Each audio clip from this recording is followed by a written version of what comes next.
We killing each other because we killing ourselves. We not, when another man, I know, I've been in a position, it's out of our control. It's not like he wants to kill. He just doesn't want to die. You know what I'm saying? It's that situation when you got, we are living in a war zone.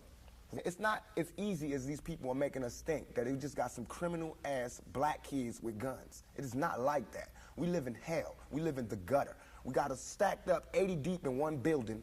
You know, by the time you get out your house, you strapped to protect yourself. Because you living in the same community that the police is carrying rifles and riot gear. Same, they need them riot, excuse my language, I'm so sorry.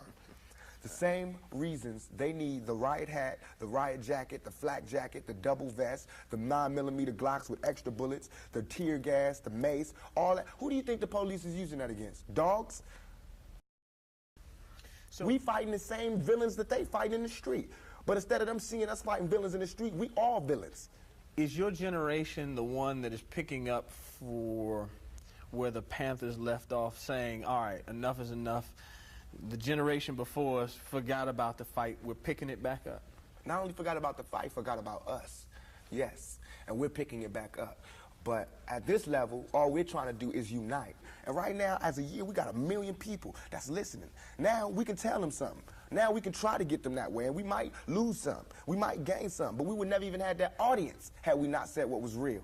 You know what I'm saying? And the main thing for us to remember is that the same crime element that white people are scared of, black people are scared of.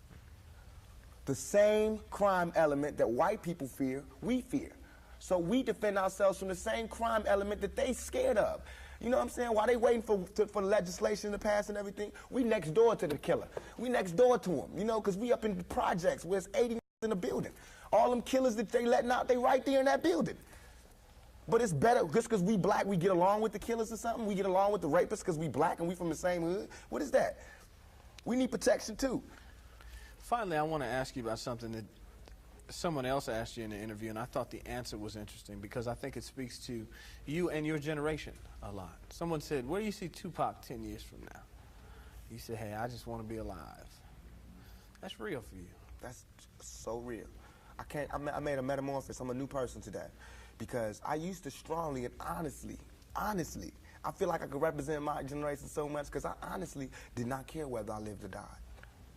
But now, I cannot die with people thinking I'm a rapist or a criminal. I can't leave until this shit's straight.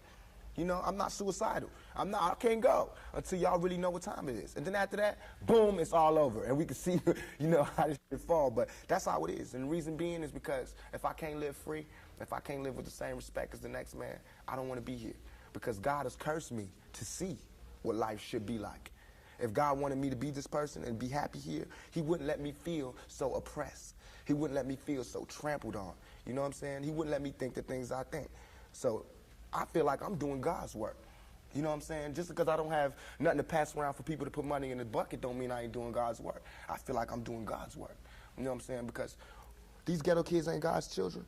And I don't see no missionaries coming through there.